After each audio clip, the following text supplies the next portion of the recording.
Hello. Hello. Hi, everyone. Hello, everybody. Happy 2024.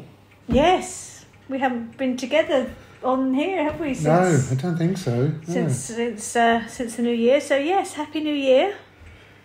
Oh, You've seen a little bit of me, obviously, because I've been sort of in my radiotherapy sessions and things. But we thought we'd come on and say hi and tell you what we're up to and how we're feeling and all that, really. it was all going well, wasn't it? Until we get a phone call from the hospital. Yeah, I mean everything's fine. Don't get me wrong. I mean, but we've been through a bit of a roller coaster ride in the last couple of weeks, even, haven't we? We have. In the background. Yeah. This SH1T never ends. It's cancer is the gift that keeps on giving, apparently. Definitely. Well, I got a phone call a couple of weeks ago from my surgeon's secretary, saying that my surgeon would like to see me to discuss some results.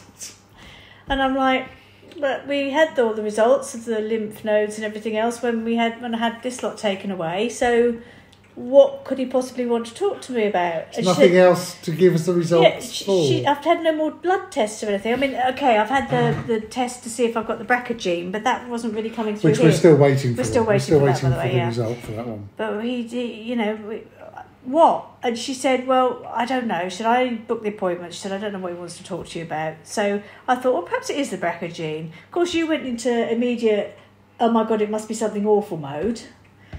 But I didn't, because you know me, it's just a rotten tooth that needs pulling out.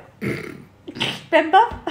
I'm still very much, until they tell me something really bad's happening, I'm every day at a time. And he said he wanted to see you straight away. Yeah, he wanted to see me in a chair. She went, can you come tomorrow? I'm like, yeah. Alarm bell's going. Yeah. Which, rightly so. Anyway. We rock up. Yeah. And then he starts. He does, with his normal sort of... Well, we know that cancer can be quite difficult to determine as to, what's going to happen next. And we were like, okay, just tell us what's going on. Apparently my lymph node had gone off. The breast people in the pathology department had checked that, and they checked for the cancer and everything was fine. But they noticed something in my lymph nodes, which is really, really interesting, actually. So if anybody ever has anything in their lymph nodes that I'm going to explain to you, it's not as bad as it seems.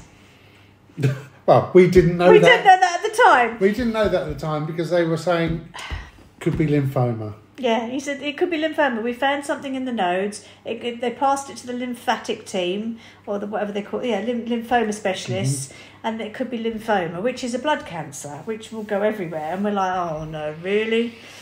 He said, but there is something called the Epstein-Barr virus, which is responsible for glandular fever and cold sores. Herpes. It's part of the herpes virus. I haven't got herpes, but I do get cold sores quite a bit. Well, they usually herpes. I know, I'm you just saying. Dirty girl. Oh, shut up. Anyway, I've never had it. No. Anyway, otherwise known as a kissing disease, so never kiss him either.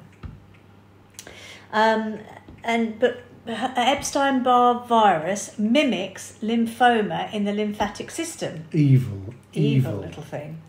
So he said at the time, we're going to send you off for blood tests now to have your blood taken, and we'll send you off for blood tests. And if we just hope that it comes back as EBV, which is Epstein-Barr virus. He said if that's the case, he said we can write off that it's not lymphoma, you're fine. So we had to wait a week, didn't we? And it came back that I had Epstein-Barr.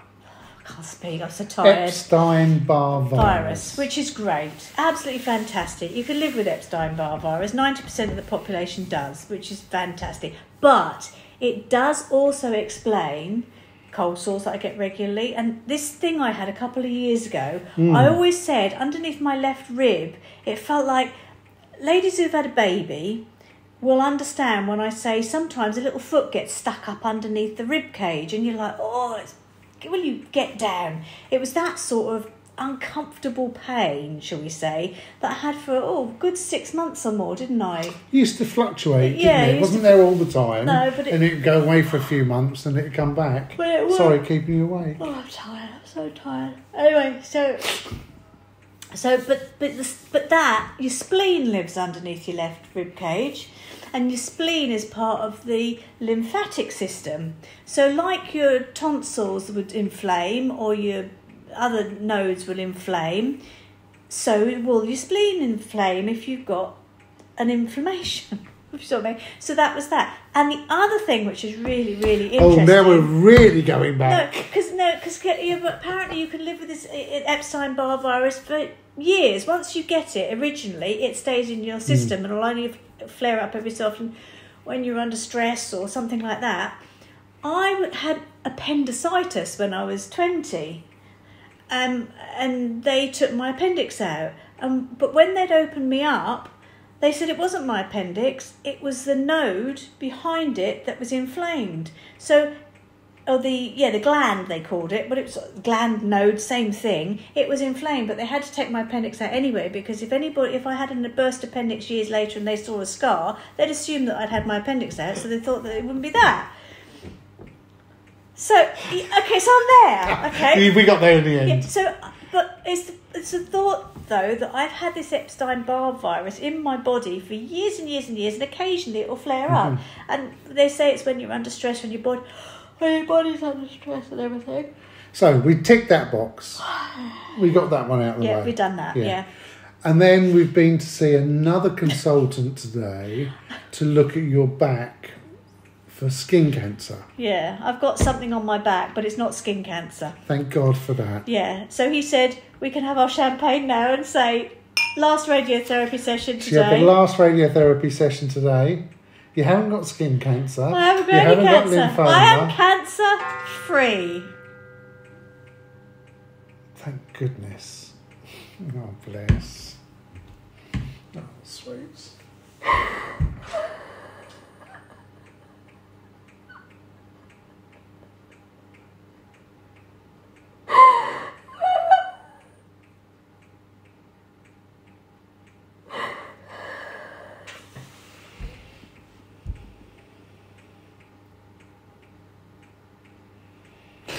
You've done so well. So well. Just need to rest now because you're really down, aren't you? I'm tired. You're exhausted. Absolutely exhausted. We got to ring the bell today. They found me a tiny little bell. I've just put it up as a little short, so if you do see it, there was no bell. In fact, I've had an idea about a bell, and I'll talk to you about it. But they found a little tiny bell, so they took it into work. Somebody took it into work. Yeah, Sarah, thank you very much. She's the lovely lady, the wellness and well-being person. I'm going to drink some of this. I haven't. It's only because I was thirsty. Yeah, so I'm cancer-free. I've just got to start my chemo tablet thing or something. You've got to build your immune system up now. You've got to get back to where you need to be physically and emotionally. So that's going to take some time. It's not going to happen overnight. Nope. But we're pushing through February and we'll be into spring. Yeah. We can get out on the beach with the puppy who's growing, bless him. And we've got that to look forward to. You're still waiting for the BRCA gene results. Mm-hmm. And then whatever happened to that, you may have to have the other breast off. But that's not because you got cancer. That's to stop you from having it again. Yeah. And that's a positive. But I've also got to have... I'm going to stand up. I've got to have some sort of balancing surgery because this one of the... It's comical, isn't it? Yeah. Oh dear, talking about a mix of emotions. So yeah, there's going to be some reconstruction. Yeah, we've got reconstruction today. Yeah, we've got to go through that. So but we'll keep you up to date with that. Yeah. But the good thing is, Mrs. T is cancer free. Ooh! There's a new phrase. Mrs. T is cancer free. Yeah, Mrs. T is cancer free. We're drinking champagne. You've now got to rest because there's no treatment until a bit more surgery later on in the year. Yeah, I've got these other tablets, as I say, to take, but that's going to be nothing. You need to build yourself up, get back to work, and get your brain ticking over Yeah. with something else other than cancer. Yes, absolutely. And thank you guys as well. Thank you so much. You've been such a support. I really, really thank. Yeah, it's been wonderful, wasn't it? I want to be able to vlog something soon, which isn't cancer full. Well, we've just got a new car. We did. So yes, we're gonna. We've just bought a new car. We've gone over to the dark side. We've bought an electric car, so we'll vlog it and bore you all senseless. Yeah, we've got a static caravan, haven't we? Which we haven't shown you yet. Yep. So we need to, as you can see, we've raped the pension funds. We've bought a new car and a new caravan because life is too short. Mm-hmm. Yeah, and of course you still haven't. You've seen a bit of Boomer, haven't you? Yeah. So he's growing up now, and he's been an absolute wonderful dog and companion to me. Yeah, he has. I mean, she woke up sobbing this morning. As soon as she opened her eyes, she just sobbed and sobbed and sobbed. And Booms just come straight in the bed, didn't he, and laid on top of you. I tried to pull him off because I didn't want him to hurt you. No, but he was licking my tears. Yeah, licking her tears off her face. He wouldn't let me go. Let him get your way, would he? No. He's not, that dog knows when you need him. Yeah. Anyway, thank you very much, everybody, for being there for us and continuing our story. And I would like also to. Sorry. I'd like also to say to all the medical staff, thank you so much. You have been absolutely wonderful throughout the whole of this.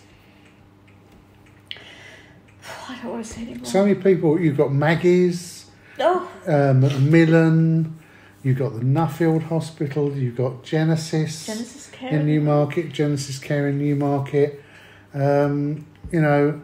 Everybody at your work have been absolutely amazing. They've supported you 100% all the way through. I've had people, and even through my work, I lost my job. I was made redundant the day Mrs. T was diagnosed, and I've had some temping work through the summer, and I've done a couple of jobs. I'm now re-employed, I'm glad to say. Everybody's been wonderful. Every one of those employers was so good to me, giving me time out to spend with Mrs. T. Yep. It was great, wasn't it? Thank you. Really. So, thank you. So, all positive stuff going forward. I think, I always feel 2024 is going to be a good year. I bloody hope so. Can't be worse than the last two. Yeah, that's true. So that's it from us. We're going to drink our champagne. Yeah. I've got a pepperoni pizza in the oven. We're going to have some potato wedges with it, and some sour cream dip and chives. And we're going to watch trash on the TV. Yeah. And chill, aren't we? Yeah. I love you. I love you too. Thanks everybody for watching. Bye for now. Take care. Stay safe, and I hope you're all in good health.